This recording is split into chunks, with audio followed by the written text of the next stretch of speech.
जी नमस्कार साथियों, good morning प्यारे दोस्तों। जय हिंद, वंदे मातरम, राधे राधे। मार्कर नहीं है? अच्छा, कोई नया मंगवा रहे हो? अच्छा, यहाँ के मार्कर कहाँ गए फिर? जयदीप सर, उधर देख लो, कोई स्टूडियो खाली हो तब तक। ठीक, कोई। जी सभी दोस्तों को नमस्कार। ठीक है, गुड मॉर्निंग, राधे राधे, जय हिंद, वंदे मातरम। आज की जो हमारी क्लास है उसमें टॉपिक चल रहा है हमारा विशेषण। और विशेषण में हमने विशेषण और विशेष्य के बारे में जाना।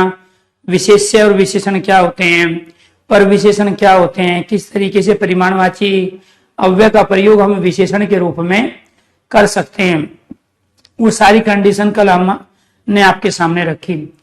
इसके बाद फिर विशेषणों के भेदों की चर्चा की। और विशेषण के 4 भेद होते हैं। उन 4 भेदों में से एक विशेषण है प्यारे दोस्तों हमारा गुणवाची विशेषण। तो जो गुणवाची विशेषण है तो उसके अंदर तमाम जो कंडीशन थी वो आपको बताई गई। जैसे उसके अंदर गुण भी आते हैं, दोष भी है, दशा भी है, दिशा भी है, काल और स्थान भी है। तो वो सारी कंडीशन, स्पर्श है, गंध है, वो सब चीज आपको हम कल बता चुके हैं। इसके बाद कुछ सेंटेंस दिए गए और उन सेंटेंस के माध्यम से आपको बताया गया कि सेंटेंस देके भी वहां से आपको विशेषण का क्वेश्चन पूछा जा सकता है।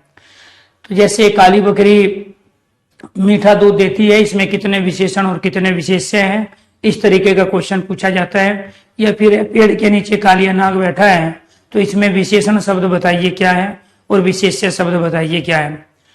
आपको 2 तरीके से पूरी इन चीजों पे अपनी पकड़ मजबूत करनी है। एक तो जो बच्चे साथ साथ नोट कर रहे हैं, अच्छी बात है, क्योंकि लिखी हुई चीज से जल्दी याद रहती है और लंबे समय तक याद रहती है। और हमारे बड़े बुजुर्गों ने भी कहा है कि लिखतम से बख्तम बड़ा, बख्तम से लिखतम बड़ा होता है। बख्तम मतलब बोला गया और लिखतम मतलब लिखा गया। तो कॉम्पिटिटिव एग्जाम के अंदर जब भी हम तैयारी कर रहे होते हैं, खासकर 4200, 4600, 4800 पे ग्रेड के लेवल की, तो उस समय चीजें हमारे पास अगर नोटेड है तो अच्छी बात है। इसके साथ साथ हम आपको क्लास नोट्स के रूप में जो पीडीएफ प्रोवाइड करा चुके हैं, तो उसके अंदर भी ये सारी लिखी हुई चीज है जो भी हम टॉपिक वाइज यहाँ बोर्ड पे लिखते हैं, और वो हैंड राइटिंग में लिखी गई चीज है। तो अगर आप नहीं भी लिख पा रहे हो, साथ के साथ नोट भी अगर नहीं कर पा रहे हो, तो भी आप उस क्लास नोट्स वाली पीडीएफ से, जो कि 68 पेज की है, तो उससे आप पूरा फायदा उठा सकते हो। फर्स्ट प्रायोरिटी आपकी क्या होनी चाहिए कि पहले कंटेंट को समझना है, उसके बाद चीजों को इंप्लीमेंट करना है, प्रयोग करके देखना है, और तीसरे नंबर पे वो चीजें आपके पास नोटेड हो किसी भी फॉर्मेट में, चाहे पीडीएफ में हो, सॉफ्ट कॉपी के रूप में या फिर हार्ड कॉपी के रूप में, कि ताकि आप अपने एग्जाम के दौरान वहां से एक बार उसको रिवाइज करके जा सको। अब तक जो भी आपने पढ़ा कल की क्लास में, किसी का भी कोई डाउट अगर बन रहा है तो वो डाउट आप अपना पूछ सकते हैं, क्योंकि मेरा जो मार्कर था वो ले गए हमारे इंग्लिश वाले जयदीप सर। ठीक है, वो अचानक वैसे ही यहाँ पे क्लास ले रहे थे और इत्तेफाक से उनके पास चला गया। वो जानबूझ के नहीं ले गए, क्योंकि जहां वो क्लास लेने के लिए गए हैं ऑफलाइन क्लास में, वहां ऑलरेडी मार्कर है। तो इसीलिए बाकी जो स्टूडियो है वहां पे सब एक एक मार्कर है, उनसे टीचर पढ़ा रहे हैं। तो आज हम अपना मार्कर अपने हाथ की उंगली को बनाएंगे। क्लियर?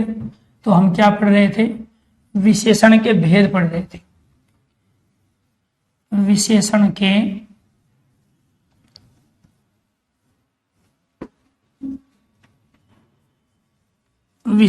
के भेद कितने होते हैं? विशेषण के भेद 4 होते हैं। इन 4 में प्यारे दोस्तों हम एक विशेषण जो है हमारा वो हम कंप्लीट कर चुके हैं, और वो विशेषण जो हमारा है वो है गुणवाची विशेषण। वो क्या है? गुणवाची विशेषण। कल इसके बारे में हम, देखो ये टीचर का कमाल होता है, ठीक है, कि साधन नहीं है फिर भी टीचिंग की जा सकती है, बशर्ते स्किल हो। ठीक है, तो आपको ये ध्यान रखना है कि गुणवाची विशेषण की जितनी भी कंडीशन है वो सारी की सारी हम कंप्लीट कर चुके हैं। दूसरा जो हमें लेना है आज, वो लेना है संख्यावाची विशेषण। क्या लेना है? संख्यावाची विशेषण। और संख्यावाची विशेषण दो प्रकार का होता है। संख्यावाची विशेषण के अंदर एक होता है हमारा निश्चित संख्यावाची। क्या होता है? निश्चित संख्यावाची। निश्चित संख्यावाची। और दूसरा जो होता है वो होता है अनिश्चित संख्यावाची। दूसरा क्या है? अनिश्चित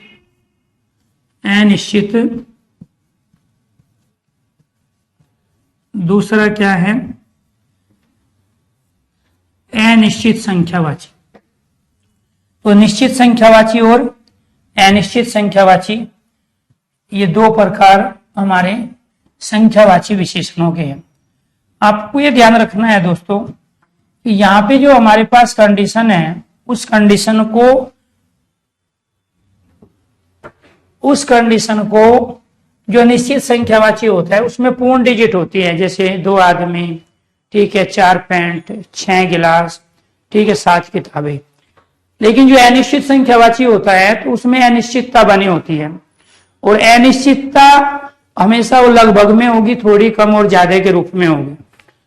तो यहां पर ऐसे ही तीसरा जो विशेषण है हमारा, वो है परिमाणवाची। तीसरा जो विशेषण है वो क्या है? तीसरा विशेषण है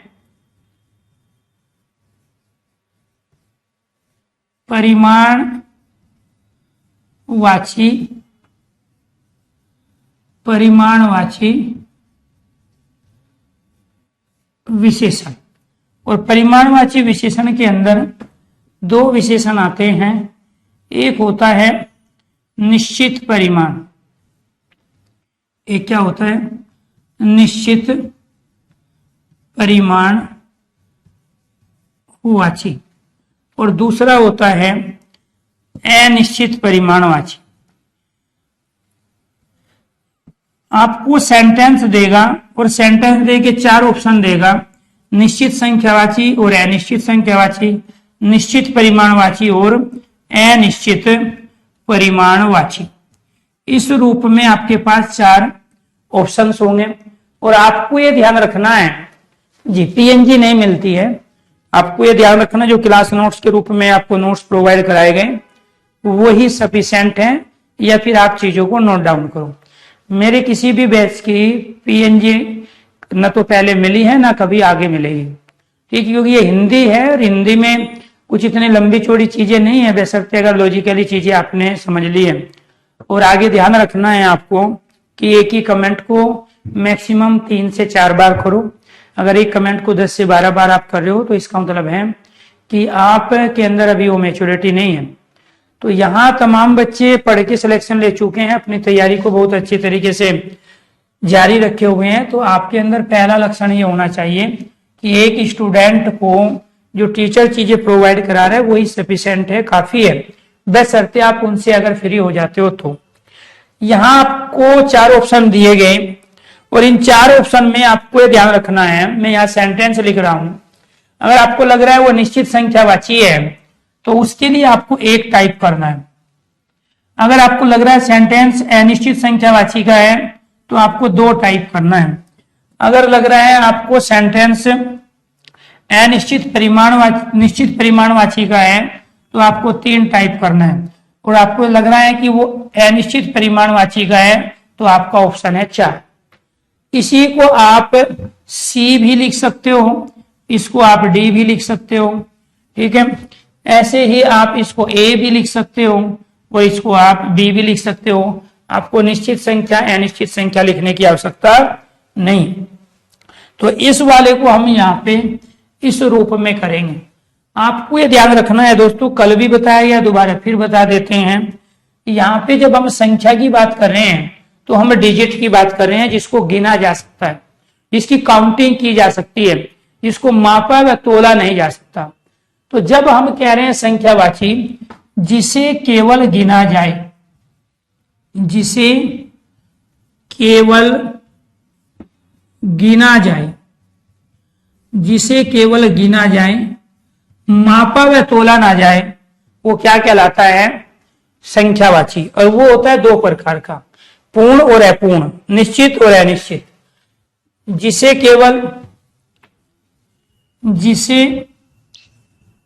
केवल मापा व तोला जाए, जिसे केवल मापा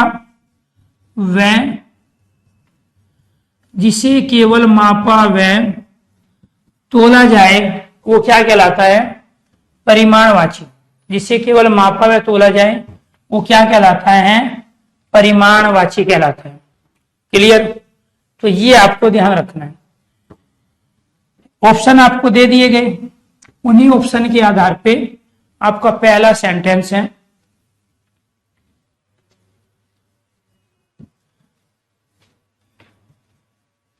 मेरी क्लास में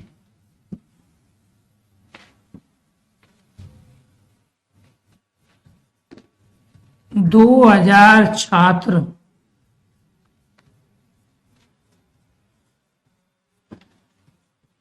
एक साथ पढ़ते हैं।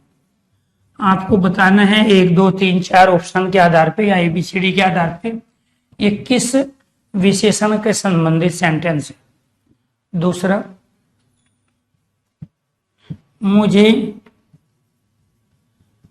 1000 2000 रुपये चाहिए, मुझे 1000 2000 रुपये चाहिए। तीसरा सेंटेंस,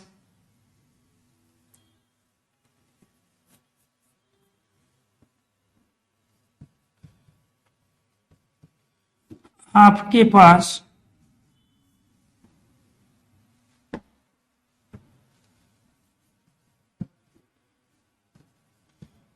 पढ़ाई के लिए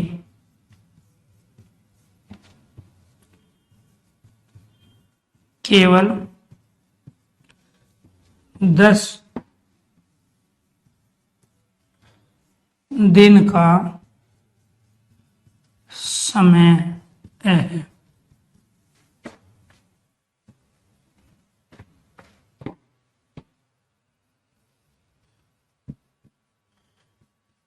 उसका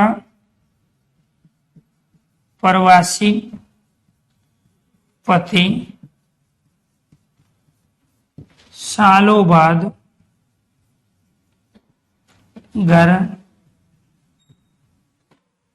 लौटा। वहीं से मंगवाए, क्लास हो गई। तो आपको ये ध्यान रखना है, ये हमारे सेंटेंस है। तो इसका राइट आंसर क्या हो गया? मेरी क्लास में 2000 छात्र हैं। यहां जो छात्र शब्द है ये अपने आप में क्या है दोस्तों? विशेष्य है। और 2000 क्या है? ये विशेषण है। क्योंकि छात्र को हम तोलेंगे नहीं कि एक 40 किलो का छात्र था, एक जो है 25 किलो का था, एक 100 किलो का था या 80 किलो का। ना उसको मापेंगे कि एक 4.5 फुट का था, एक 5.5 फुट का, और कुछ छात्र 6 फुट वाले मेरी क्लास में पढ़ाई कर रहे थे।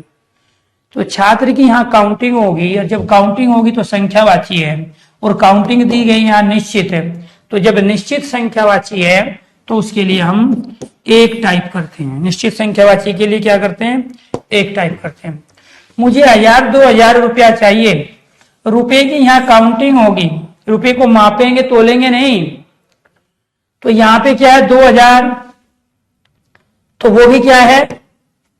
ठीक है, उससे पहले यहाँ 1000, तो 1000 2000 रुपये चाहिए। तो 2000 अगर कहता तो निश्चित होता, लेकिन 1000 है, 1200 चाहिए, 1500 1800 चाहिए या 2200, कुछ क्लियर नहीं है। इसलिए राइट आंसर है अनिश्चित संख्यावाची। आपके पास पढ़ाई के लिए केवल 10 दिन का समय है। तो यहां जो दिन दिए गए हैं इसको मापते और तोलते नहीं है, इनको केवल और केवल गिना जाता है।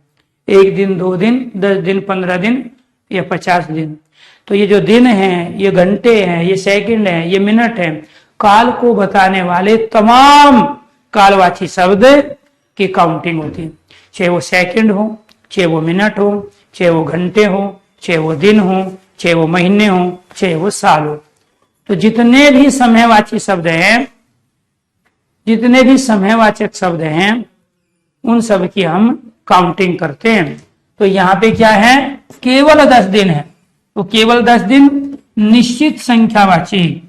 उसका प्रवासी पति सालों बाद घर लौटा, 10 साल, 15 साल, 20 साल, 4 साल, 2 साल, कुछ क्लियर नहीं है, इसीलिए ये कहलाता है अनिश्चित संख्यावाची। क्या कहलाता है, अनिश्चित संख्यावाची। अब मैं यहाँ फटाफट सेंटेंस लिख रहा हूं, मेरे पास पहुंच गया मार्कर। अब आपको आंसर भी फटाफट दे दूं।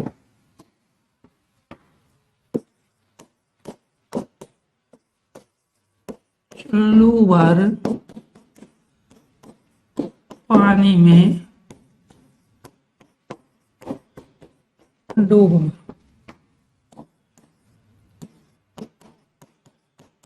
बरसात का पानी,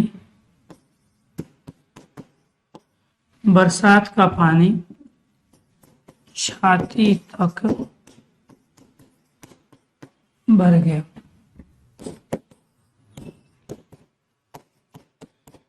बारात को खिलाने के लिए 4 क्विंटल, बारात को खिलाने के लिए 4 क्विंटल चावल चाहिए। बारात को खिलाने के लिए 4 क्विंटल चावल चाहिए।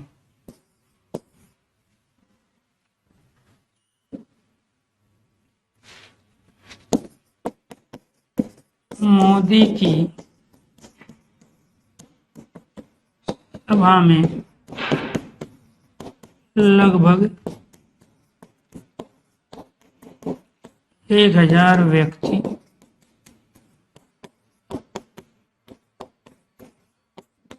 मौजूद थे।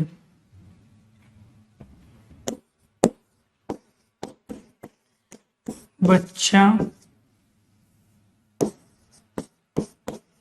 भूखा है,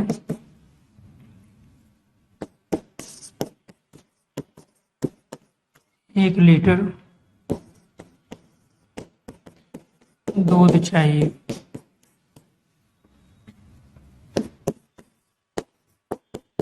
मैं प्रतिदिन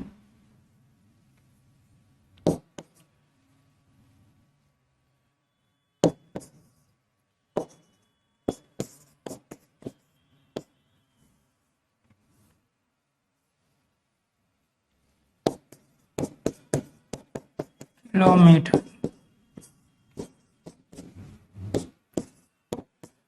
दौड़ता हूँ। मैं प्रतिदिन, चलो 2.5 कर लेता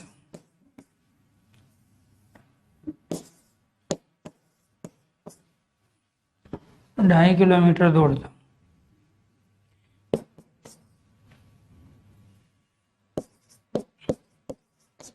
बच्चा भूखा है,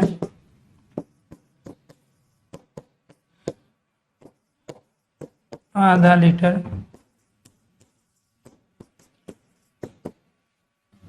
दूध चाहिए।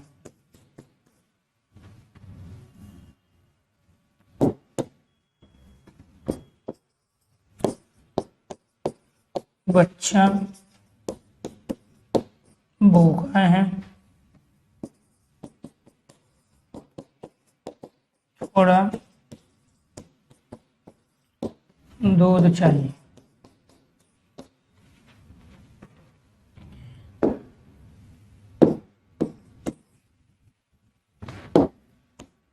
चलो जी, बताइए आप आंसर। मैं और सेंटेंस लिख देता हूं।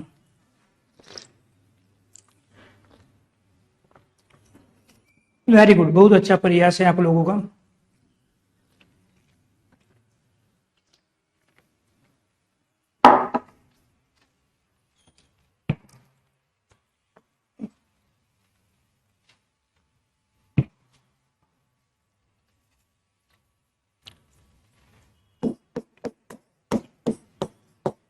तेल का टैंकर पलटने से हजारों लीटर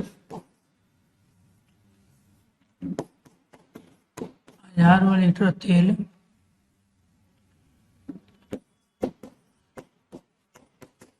बह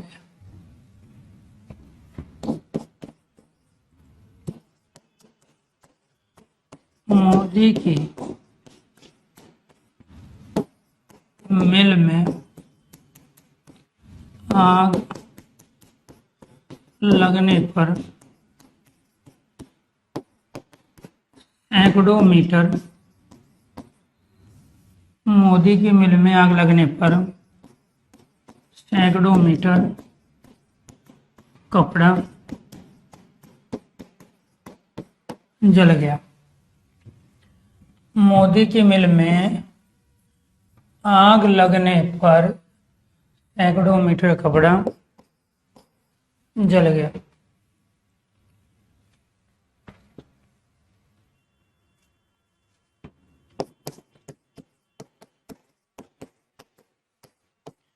रिलायंस फ्रेश स्टोर में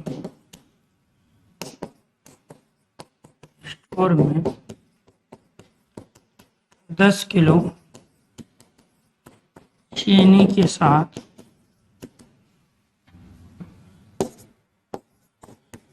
250 ml कोल्ड ड्रिंक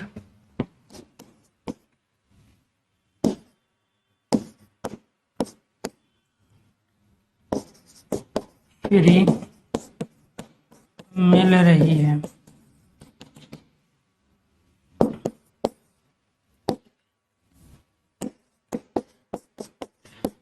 दस किलो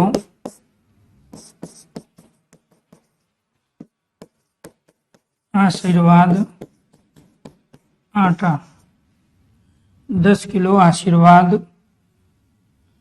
आटा खरीदने पर 250 ग्राम 250 ग्राम हल्दी मुफ्त मिल रही थी। अभी नहीं है ये ऑफर, अभी आप रिलायंस फ्रेश पे पहुंच जाओ।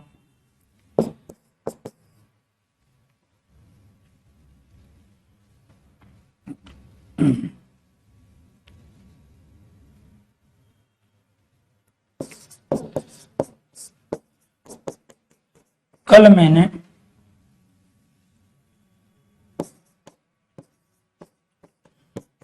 पाँच किलो सेब के साथ 2 किलो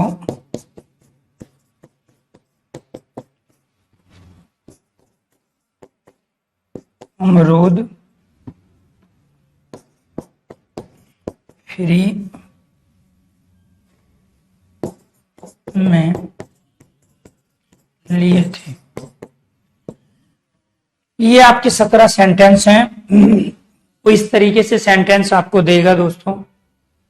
यहां तक हमने क्लियर कर ली थी चीजें, अब इनकी चर्चा कर लेते हैं।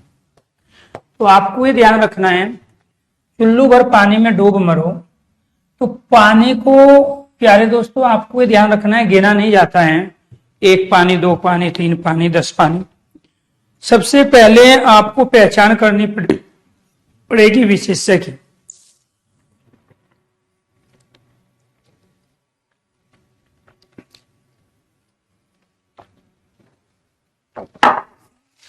विशेष्य उसको कहते हैं जिसकी विशेषता बताई जाए।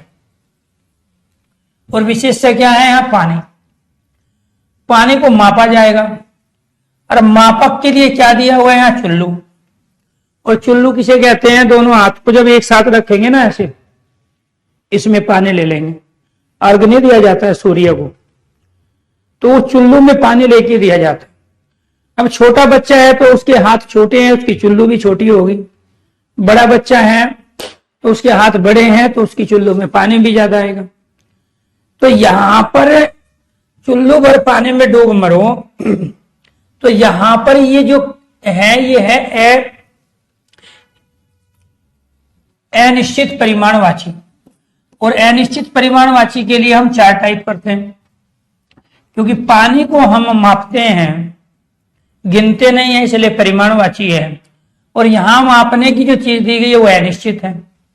बरसात का पानी छाती तक भर गया। अब किसी की छाती 4 फुट पे है तो किसी की 4.5, किसी की 5 फुट। ये क्लियर ही नहीं है कि वहां पे छोटे बच्चों की है कि बड़े बच्चों की है। सीने का प्रयोग ध्यान रखना है पुरुष के लिए होता है। आप में से बहुत सारे बच्चे ये गलती करते हैं। पुरुष के छाती नहीं होती है, पुरुष के सीना होता है, और महिलाओं के लिए छाती होती है। मैंने अपनी लाइफ में ऐसे बहुत सारे लड़के देखे हैं, स्टूडेंट देखे हैं, जो अपने लिए छाती शब्द का प्रयोग करते हैं।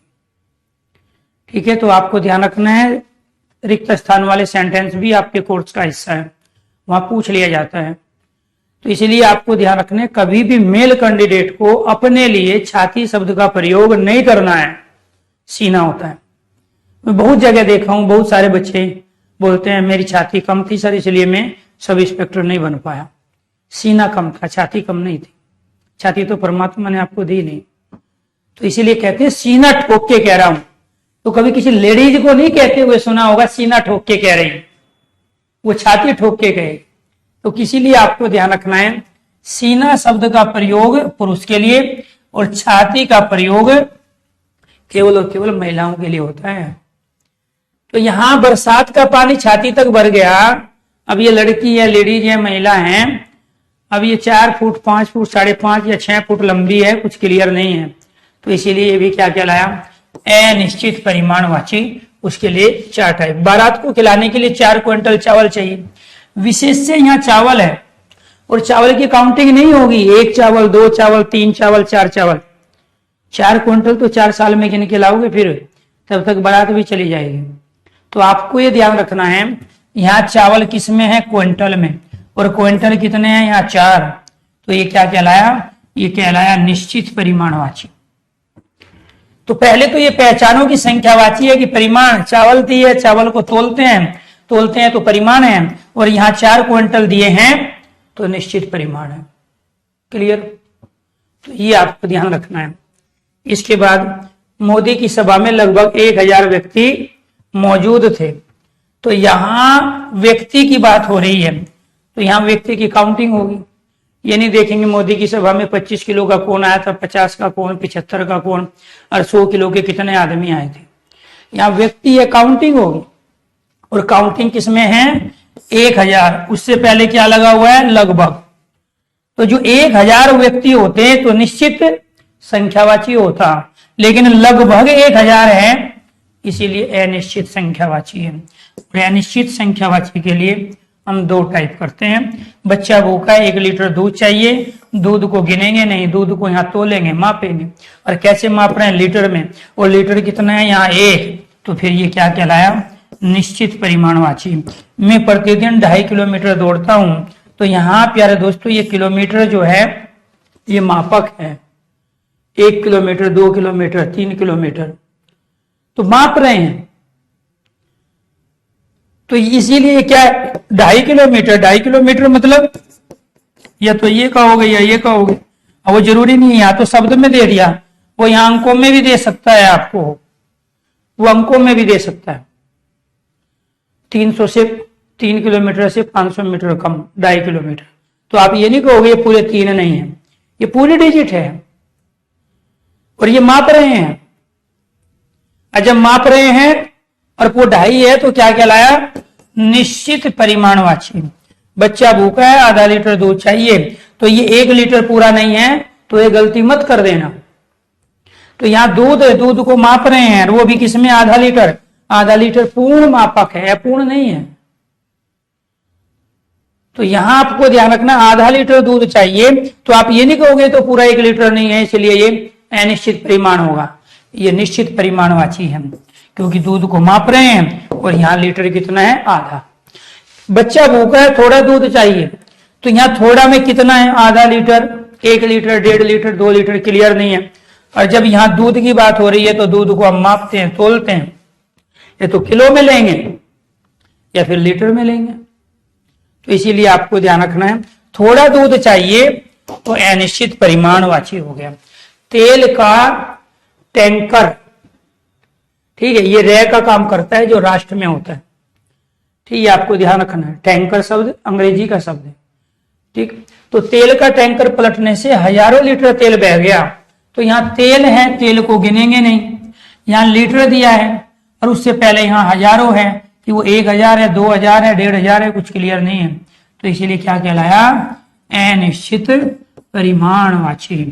मोदी की मिल में आग लगने से सैकड़ों मीटर कपड़ा जल गया, यहाँ कपड़े को गिनेंगे नहीं, 1 कपड़ा, 2 कपड़ा, 3 कपड़ा, यहाँ कपड़े को मापेंगे, किसमें, मीटर में, और मीटर कितने हैं यहाँ, सैकड़ों। तो ये क्या कहलाया फिर, अनिश्चित परिमाणवाची। सैकड़ों का मतलब ये नहीं है, सैकड़ा का प्रयोग बहुवचन में हुआ है, सैकड़ा 100 को कहते हैं, और सैकड़ों 100 से ज्यादा है, 100, 200, 300, 400, ये क्लियर नहीं है। रिलायंस फ्रेश स्टोर में 10 किलो चीनी के साथ 250 ml कोल्ड ड्रिंक फ्री मिल रही है। यहाँ किलो में तोल रहे हैं और ml में माप रहे हैं।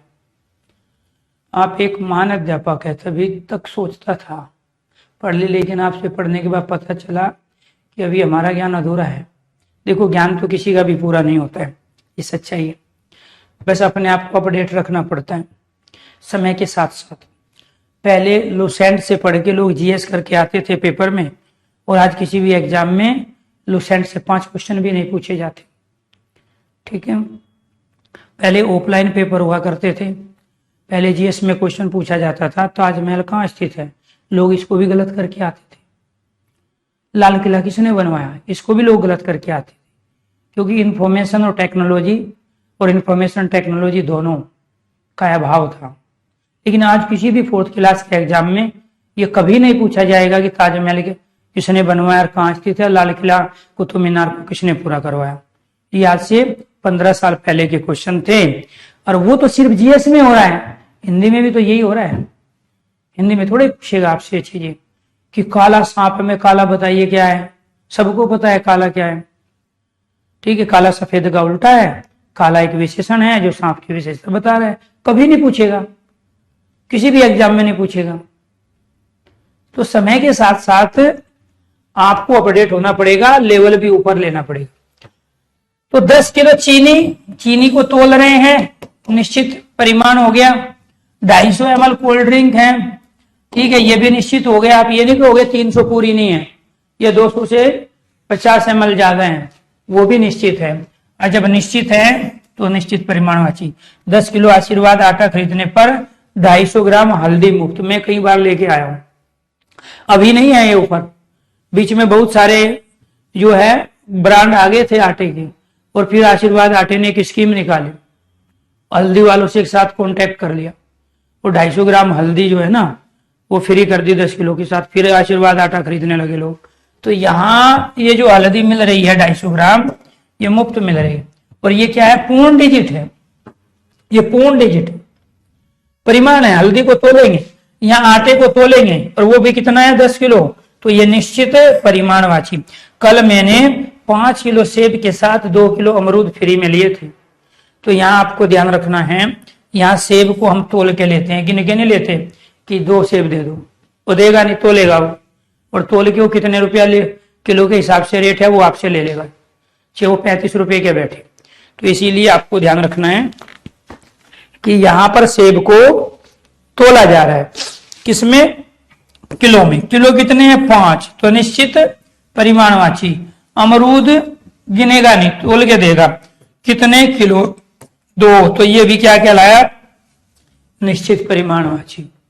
तो इस तरीके से आपको सेंटेंस देगा, एक सेंटेंस देके आपसे पूछ लेगा निश्चित संख्या, अनिश्चित संख्या, निश्चित परिमाण और अनिश्चित परिमाण। और इसी तरीके से फिर वो क्या करेगा, पूछेगा निम्नलिखित में निश्चित संख्यावाची विशेषण का सही उदाहरण बताइए कौन सा है। यानी कि विशेषण के भेद देके आपको ऑप्शन में 4 सेंटेंस दिए जा सकते हैं, ठीक है। ऊपर सेंटेंस देके आप विशेषण के भेद आपको ऑप्शन में दिए जा सकते हैं। ये था आपका संख्यावाची और परिमाणवाची विशेषण। और चौथा जो हमारा विशेषण है दोस्तों, वो है 4th विशेषण हमारा सार्वनामिक विशेषण। वो क्या है, सार्वनामिक विशेषण। सार्वनामिक विशेषण ये कैसे बना है, सर्वनाम में एक प्रत्यय लगकर बना सार्वनामिक, जहां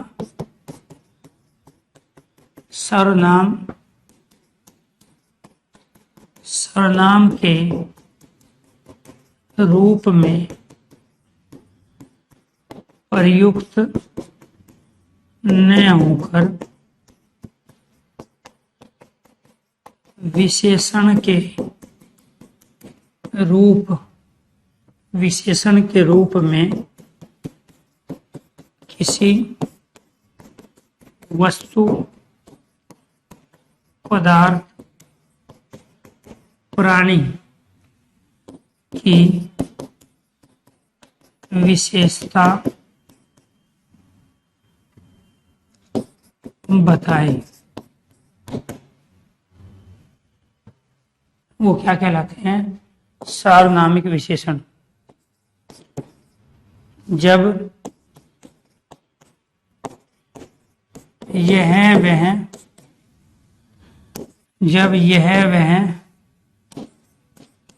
ये और वे, जब यह वह ये वे सर्वनाम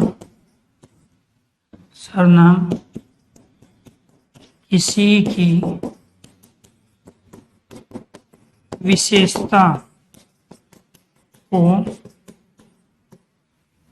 जब यह वह ये वे सर्वनाम किसी की विशेषता को प्रकट करने के लिए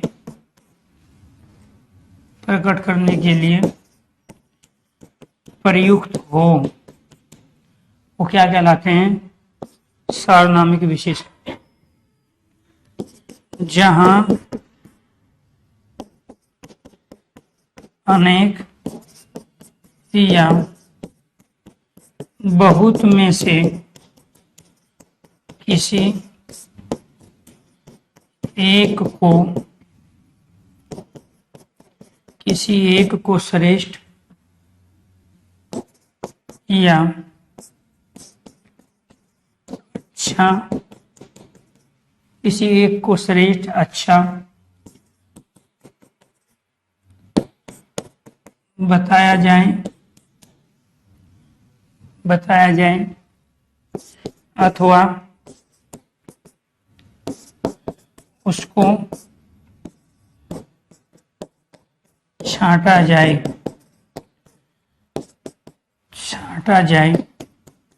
तो उस वस्तु, पदार्थ, प्राणी के लिए जिस सर्वनाम का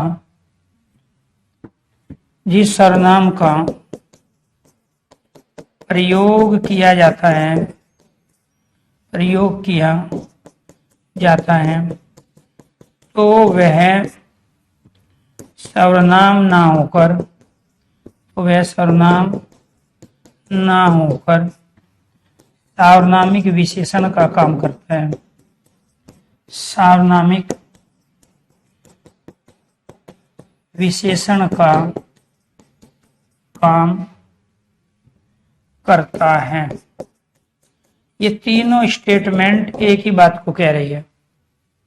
तीनों स्टेटमेंट एक ही मैंने बोला था ना, ठीक है, कि एक ही कमेंट को 3 से 4 बार करो, फिर कहोगे एटीट्यूड है टीचर में। ये बंदर की प्रवृत्ति को बताता है, ठीक है। फिर आप बुरा मानते हो जब आप नहीं समझते। आपको ये पढ़ाया गया और आपने ये मान भी लिया कि आपके पूर्वज बंदर थे। हो सकता है कि उस तरह की हरकतें आप करते हो कि आपके पूर्वज बंदर रहे हो, लेकिन मेरे पूर्वज मेरे जैसे थे, क्योंकि मैं उस तरह की हरकत नहीं करता हूं। तो जब एक बार आपको बोल दिया गया मेरे किसी भी बैच में PNG नहीं दी जाती है और ना आगे किसी बैच में दी जाएगी। मेरे बैच में क्लास नोट्स दिए जाते हैं, पीरियड्स नोट्स दिए जाते हैं, साथ के साथ में ऑब्जेक्टिव टाइप क्वेश्चंस की PDF दी जाती है, और मैं दम लगा के किसी भी एक चीज को पढ़ाने में कसर नहीं छोड़ता हूं। आपको कितने एग्जाम्पल दिए गए? 17 एग्जाम्पल। 17 एग्जाम्पल दिए गए केवल आपको 2 विशेषण समझाने में, और कल इससे पहले भी 15 एग्जाम्पल दिए गए, और कम से कम 150 से 200 शब्द बताए गए गुणवाची विशेषण के, ठीक है। अगर इतने एग्जाम्पल लेके भी आपको रटने की आदत पड़ी है, चीजों को संभाल के अगली पीढ़ी के लिए रखने की आदत पड़ी है, तो फिर आपका कुछ नहीं हो सकता है। क्लियर? तो इसीलिए आपको ध्यान रखना है कि ये जो सारी चीजें चल रही है ना, ये सब आपके काम की है, लेकिन समस्या यही है, जो चीज चल रही है आपका ध्यान उस पे ना होगे, हमेशा दाएं बाएं दाएं बाएं दाएं बाएं होगा, ठीक है। अभी इस चीज समझ में आ गई है। 4 दिन बाद में फिर क्वेश्चन पूछूंगा इससे, फिर गलत कर दोगे आप। अपने आप को फ्री नहीं करना चाहते हो, ठीक है। हम भी इसीलिए पढ़ा रहे हैं ताकि आप लोगों का सिलेक्शन हो, और हमने जो जिम्मेदारी ली है आपके एग्जाम से पहले आपका सिलेबस हो और आप हिंदी के दम पे सिलेक्शन लो, यही एक पूरा मोटिव है इस पूरे बैच का।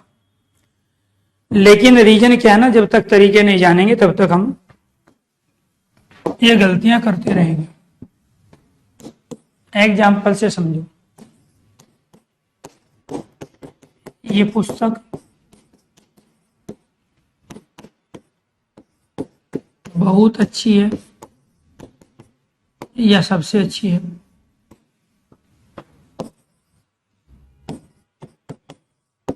ये छात्र नौकरी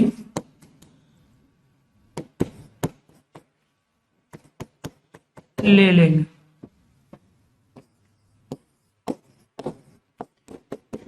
यह गाय 20 लीटर दूध देती है। वह घोड़ा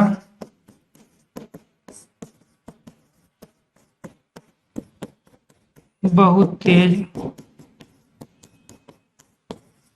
दौड़ता है।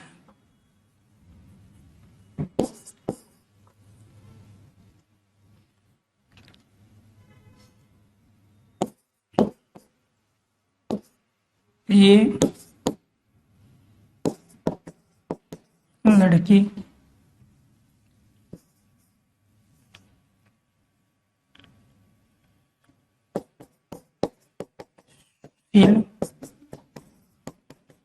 वो होनहार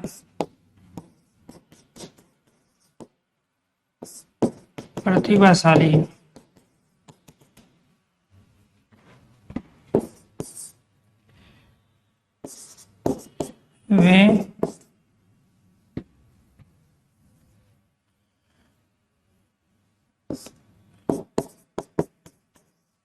वे शिक्षक अद्भुत प्राणी हैं।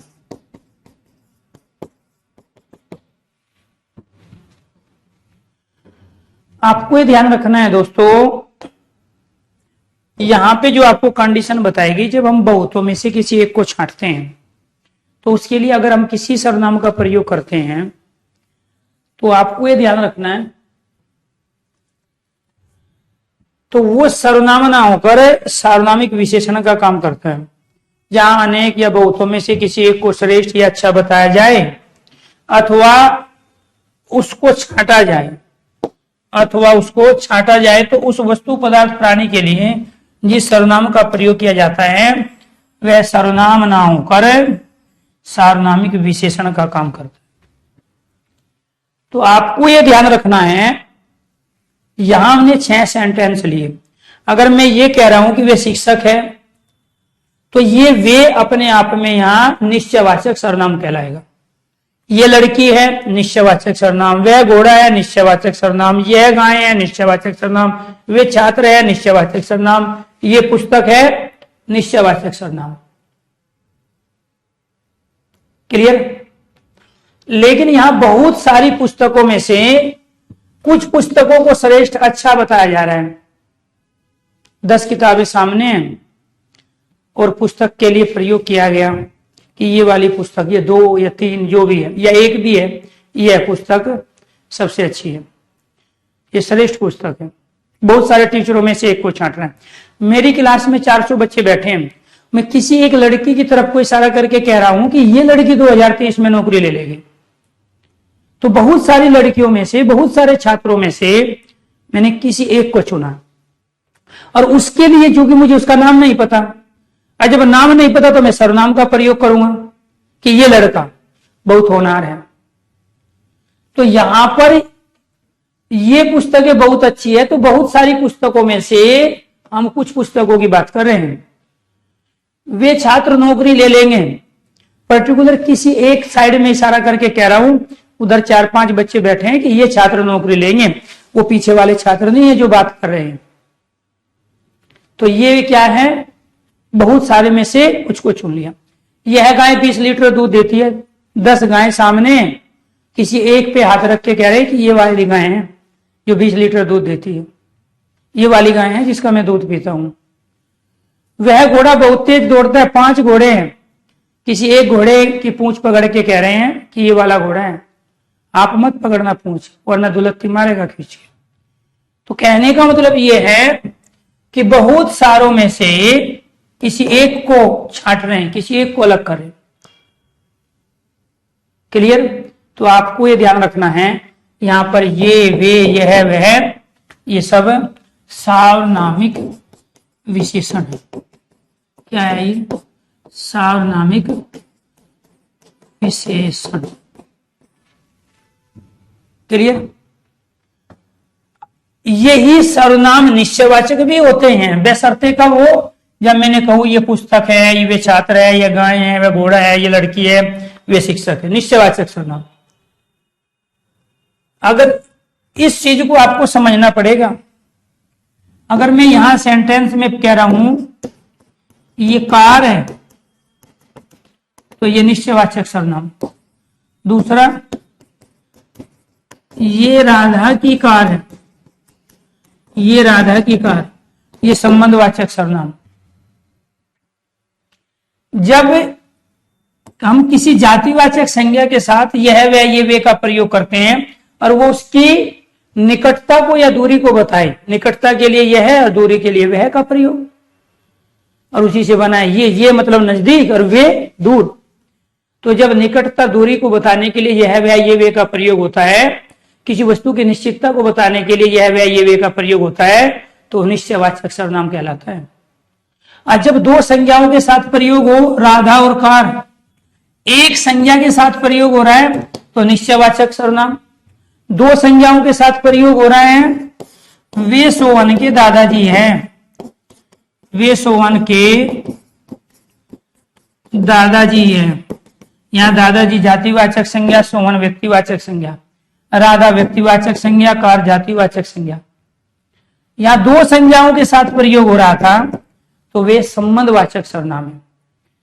यह, वह, ये, वे का प्रयोग पुरुषवाचक में भी होता है, लेकिन 3rd पर्सन के लिए, वे घूमने जा रहे हैं, ये पुरुषवाचक सर्वनाम है। वहां 3rd पर्सन है, वे कौन है ना आपको पता ना मुझे पता। जब हम संज्ञा के स्थान पे यह, वह, ये, वे का प्रयोग करेंगे तो पुरुषवाचक, और जब एक संज्ञा के साथ प्रयोग करेंगे तो निश्चयवाचक, और जब 2 संज्ञाओं के साथ प्रयोग करेंगे तो संबंधवाचक, और जब हम बहुत में से किसी एक को छांटने के लिए प्रयोग करेंगे तो सार्वनामिक विशेषण। एक पंत चार काज। ये यह वह ये वे पुरुषवाचक सर्वनाम भी है, इनको हम अन्य पुरुष कहते हैं, थर्ड पर्सन के लिए प्रयोग में लाते हैं। वे जा रहे हैं, ये आ रहे हैं, तो वो क्या कहलाए? थर्ड पर्सन पुरुषवाचक। आज जब किसी एक संज्ञा के साथ प्रयोग करेंगे, या घोड़ा है, वह गाय है, या पुस्तक है, ठीक है, वह लड़का है, पुरुषवाचक सर्वनाम। आज जब दो संज्ञा के साथ प्रयोग करेंगे, सॉरी ये निश्चयवाचक था जो पीछे मैंने बताया। आज जब दो संज्ञा के साथ प्रयोग करेंगे, जैसे यहां संबंधवाचक। आज जब बहुतों में से किसी एक को छांटने के लिए करेंगे, सार्वनामिक विशेषण। तो सेम शब्दों का प्रयोग चार अलग अलग जगह, चार अलग अलग कंडीशन में हो रहा है। इसी को कहते हैं 4200, 4600, 4800 पे ग्रेड की नौकरी। जिनको ये पता है कि यह वह कब पुरुषवाचक होंगे, यह वह कब निश्चयवाचक होंगे, यह वह कब संबंधवाचक होंगे, यह वह कब सार्वनामिक विशेषण का काम करेंगे, वो 2023 में नौकरी ले लेगा। आपके लिए तो सारी चीजें एक ही है। पढ़ तो आपने लिया है, आप फ्री भी हो चुके हैं इनसे, लेकिन जब इसी से लॉजिकली क्वेश्चन पूछा जाएगा तो आपके पास रटी हुई चीज के आधार पे आंसर दोगे। आंसर की में आंसर अलग होगा और आप उसको अपनी उस काउंटिंग में जोड़ चुके होंगे कि मेरे इतने क्वेश्चन सही है। लॉजिक आपको पता नहीं है, इसीलिए कह रहा हूं कि चीजों से अपने आप को फ्री करने की आदत डालो। ढंग से पढ़ो, एक बार पढ़ो, तसल्ली से पढ़ो। 20 बार पढ़ चुके हो अपने लाइफ में चीजें, लेकिन फिर भी वही चीज पढ़ रहे हैं जो चौथी पांचवी क्लास के बच्चों के चैप्टर्स में, या संज्ञा सर्वनाम विशेषण क्रिया। नहीं यकीन आता तो घर पे कोई चौथी पांचवी क्लास का बच्चा होगा तो वो भी नाउन पढ़ रहा है, वो भी प्रोनाउन पढ़ रहा है, वो भी वर्ब एडवर्ब पढ़ रहा है, इंग्लिश में भी पढ़ रहा है, हिंदी में भी पढ़ रहा है, संस्कृत में भी। और जब यहाँ पढ़ाने जाते हैं तो आपको ये लगता है कि आपका तो पूरा ही तैयार है, ठीक, लेकिन पर्पज है कॉम्पिटिटिव एग्जाम वाला, उसमें आपने इस चीज को पकड़ा है कि नहीं पकड़ा है, ये आपको देखना पड़ेगा। तो ये क्या थे हमारे जी? विशेषण थे।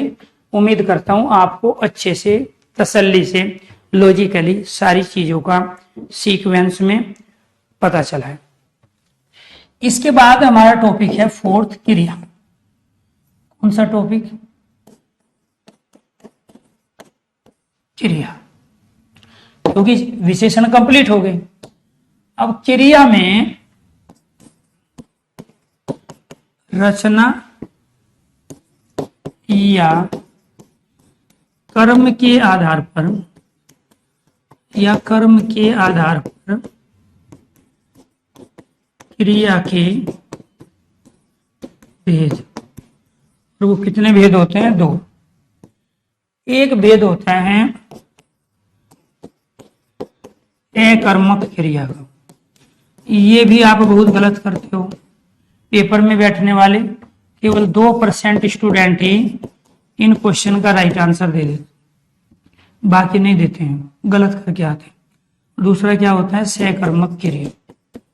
और सबसे बड़ी गलती क्या करते हो? वाच्य में। वाच्य तब तक समझ में नहीं आएगा जब तक अकर्मक और सकर्मक की आपको पहचान नहीं। तो इसमें ये क्या है हमारा? अकर्मक क्रिया। अकर्मक क्रिया, जो अकर्मक क्रिया होती है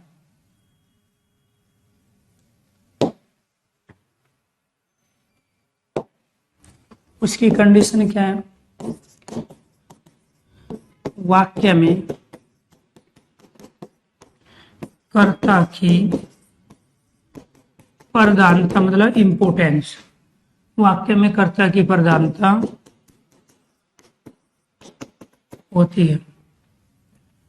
वाक्य में कर्ता की प्रधानता होती है।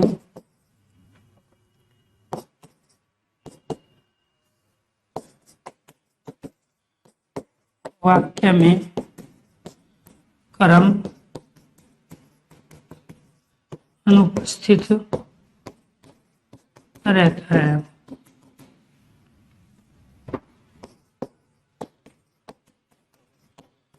क्रिया के फल का प्रभाव कर्ता पर पड़ता है।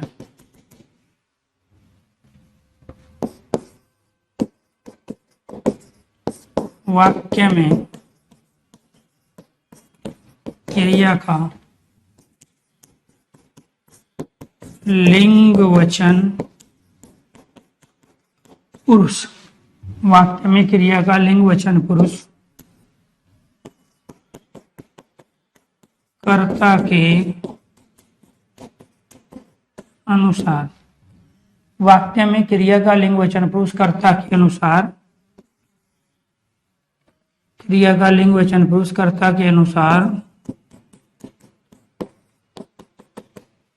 होता है। जहां क्रिया संपन्न होती है, जहां क्रिया संपन्न होती है उसे आधार कहते हैं। जहां क्रिया संपन्न होती है उसे आधार कहते हैं, कर्म नहीं। ये 5 स्टेटमेंट हैं और उन 5 स्टेटमेंट को हमें यहाँ इन एग्जाम्पलों पे अप्लाई करना है।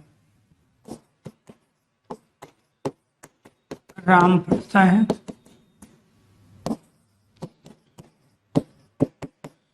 सहवाग खेलता है, सीता गाती है,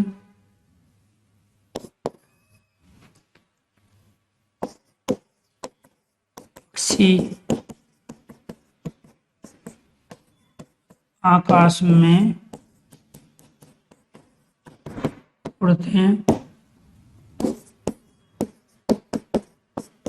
मोर जंगल में नाचते हैं,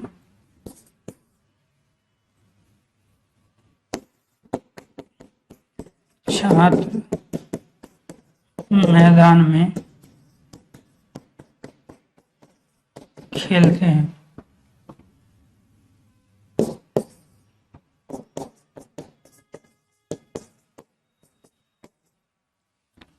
शिक्षक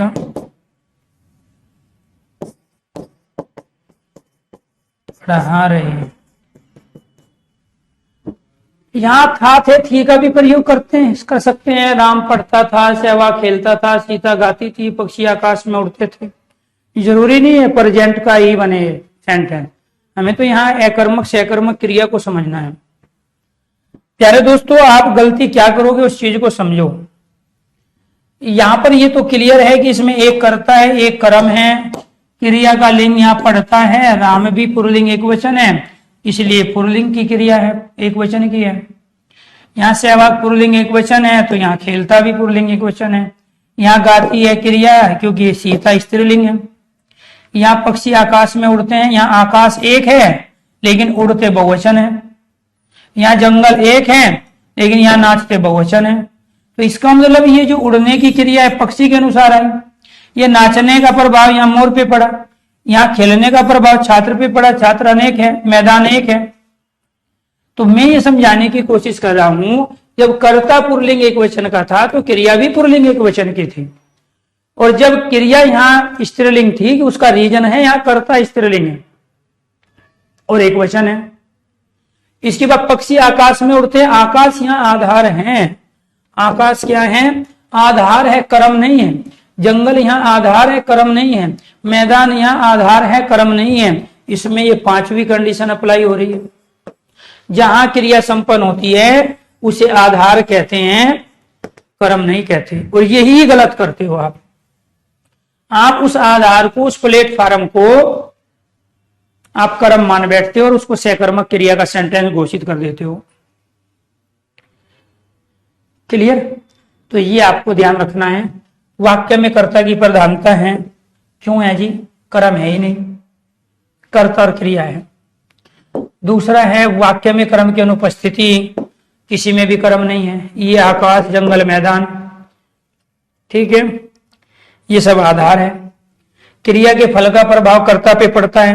वाक्य में क्रिया का लिंग वचन पुरुष कर्ता के अनुसार होता है। जब कर्म है ही नहीं तो लिंग वचन पुरुष कर्ता के अनुसार ही होगा। ये जो आकाश पे प्रभाव नहीं पड़ रहा है उड़ने से, आकाश 4-5 फुट ऊपर नीचे नहीं चला जाता पक्षियों के उड़ने से, आकाश अपनी जगह स्थान पे रहता है। यहां आकाश एक है, उड़ते हैं बहुवचन, जंगल एक, नाचते हैं बहुवचन। किसके अनुसार आया? पक्षी के, मोर के। मोर जंगल में नाचते हैं, मोर एक नहीं है, अब मोर तो बना नहीं सकते बहुवचन में उसका, ठीक है। छात्र मैदान में खेलते हैं तो ये छात्र बहुवचन है, खेलते बहुवचन हो गया। यहां शिक्षक पढ़ा रहे हैं तो ये शिक्षक बहुत अनेक है। शिक्षक पढ़ा रहा है एक वचन और शिक्षक पढ़ा रहे हैं बहुवचन। तो क्रिया किसके अनुसार आ रही है? कर्ता के अनुसार। इसलिए सारे सेंटेंस अकर्मक क्रिया के हुए। उम्मीद करता हूं आपको अच्छी तरीके से समझ में। अर्पित, एक बार कमेंट थोड़ा सा वो करो।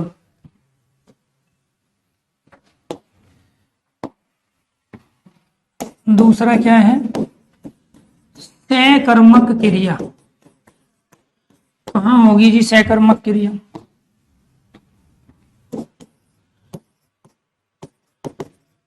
वाक्य में कर्म की प्रधानता होती है। कर्म प्रधान वाक्य सकर्मक, कर्ता के होते हुए कर्म की प्रधानता होती है। क्रिया के फल का प्रभाव कर्ता के होते हुए भी कर्म पर पड़ता है। क्रिया के कर्ता के होते हुए भी कर्म पर पड़ता है।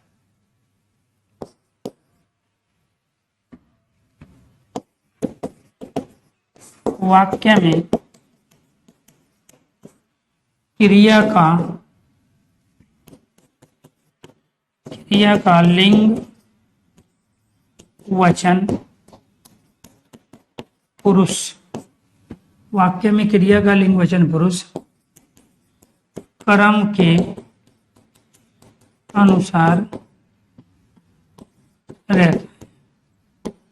रहता है, परंतु कुछ वाक्यों में कर्ता के अनुसार भी होता है। जहां कर्म रहेगा वहां सकर्मक रहेंगे। तो ये आपको ध्यान रखना है। जैसे फॉर एग्जाम्पल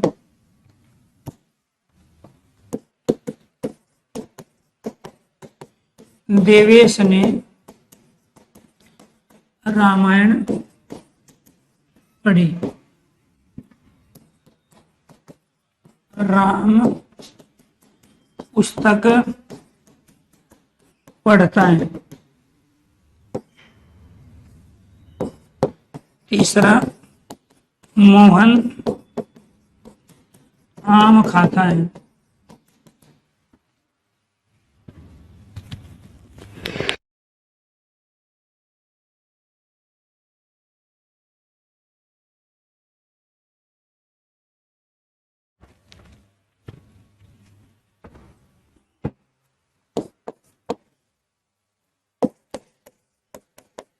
सीता ने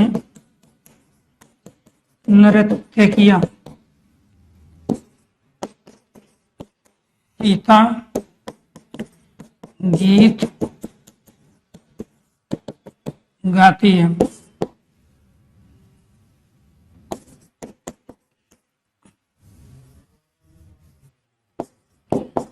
बच्चे आकाश में पतंग उड़ाते हैं। छात्र मैदान में क्रिकेट खेलते हैं। मोर वर्षा के कारण जंगल में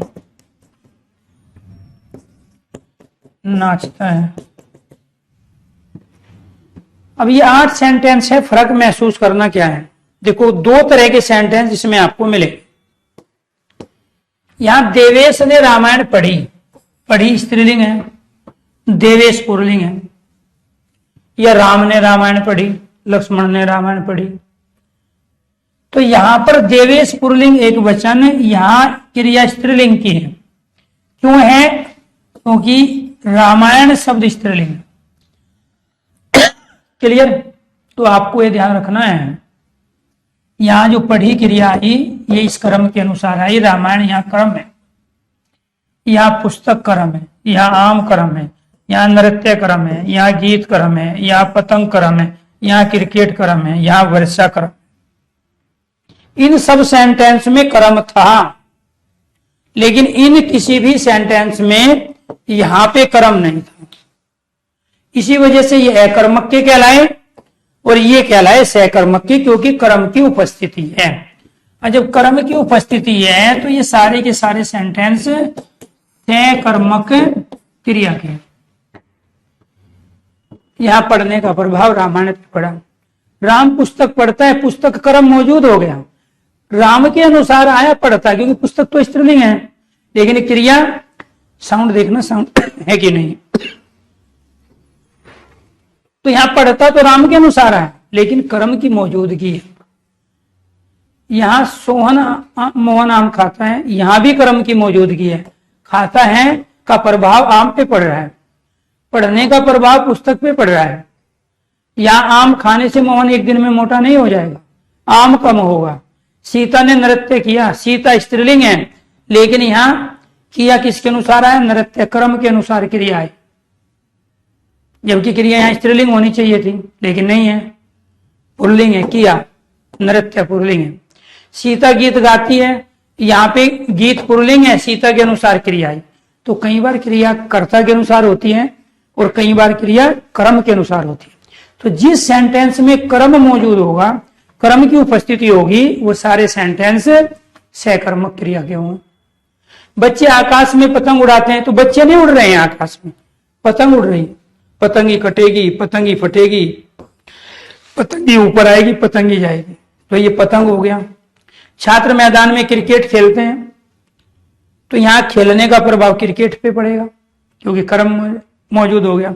मोर वर्षा के कारण जंगल में नाचते हैं, तो यहां वर्षा के कारण है, वर्षा की मौजूदगी है, तो यहां नाचने का इफेक्ट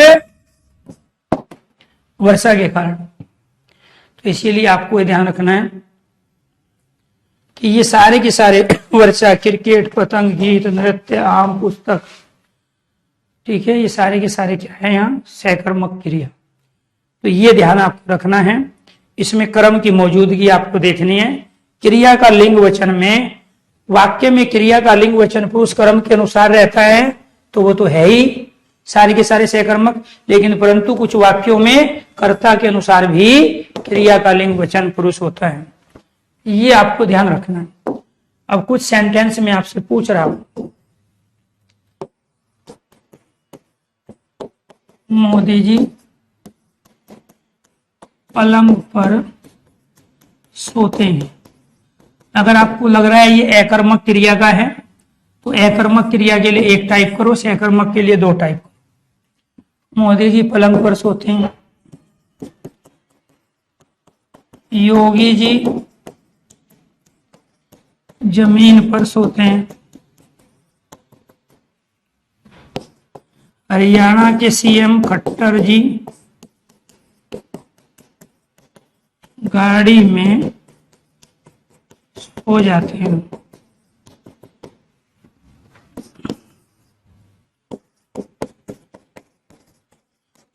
केजरीवाल दिल्ली के सीएम किसी को सोने नहीं दे रहा है।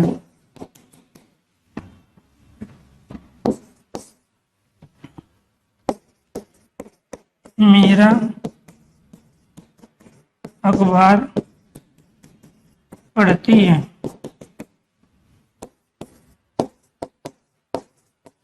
ड्राइवर बस चलाता है। माली ने पके पके आम तोड़े। देखो ध्यान से, यहां सोने का मजा मोदी जी ले रहे, पलंग नहीं ले रहे। सोने से पलंग पुराना नहीं हो जाएगा मोदी जी के, ना पलंग गर्म होगा। आराम भी पलंग को नहीं मिलेगा, मोदी जी को मिलेगा। सोने का प्रभाव मोदी पे, सोने का प्रभाव योगी पे। जमीन योगी जी के सोने से दलदल नहीं बन जाएगी, न धसेगी न 2 फुट ऊपर आएगी। सोने का प्रभाव योगी, यहाँ सोने का प्रभाव खट्टर जी को। सोने का मजा खट्टर जी, योगी जी, मोदी जी ले रहे हैं। सोने से आराम खट्टर योगी और मोदी जी को मिल रहा है। गाड़ी अपनी जगह है, जमीन अपनी जगह है, पलंग अपनी जगह है, इन पे कोई इफेक्ट नहीं पड़ रहा है। ये तो केवल आधार है, और जो आधार होते हैं उसको कर्म नहीं कहते। तीनों सेंटेंस अकर्मक क्रिया के हैं। अकर्मक क्रिया के लिए आपको एक टाइप करना था। क्या है अकर्मक क्रिया? केजरीवाल किसी को सोने नहीं दे रहा है, तो सोने किसको नहीं दे रहा है? किसी को। कई बार कर्ता के स्थान पे सर्वनाम का प्रयोग करते हैं, तो यहां जो इफेक्ट पड़ा वो किसी पे पड़ा जो सो नहीं पा रहा है। ये सकर्मक क्रिया का उदाहरण। मेरा अखबार पढ़ती है, अखबार पे प्रभाव। ड्राइवर बस चलाता है, बस चलती है, ड्राइवर नहीं चलता, ड्राइवर अपनी जगह बैठा है। माली ने पके पके आम तोड़े, तो तोड़ने का प्रभाव पके पके आम पे है, कच्चे छोड़ रहा है, पक्के तोड़ रहा है, माली अपनी जगह है। ये सारे के सारे सेंटेंस हमारे हैं सकर्मक क्रिया के। क्लियर? इस तरीके से लॉजिकली चीजों को सीखना है। आज के लिए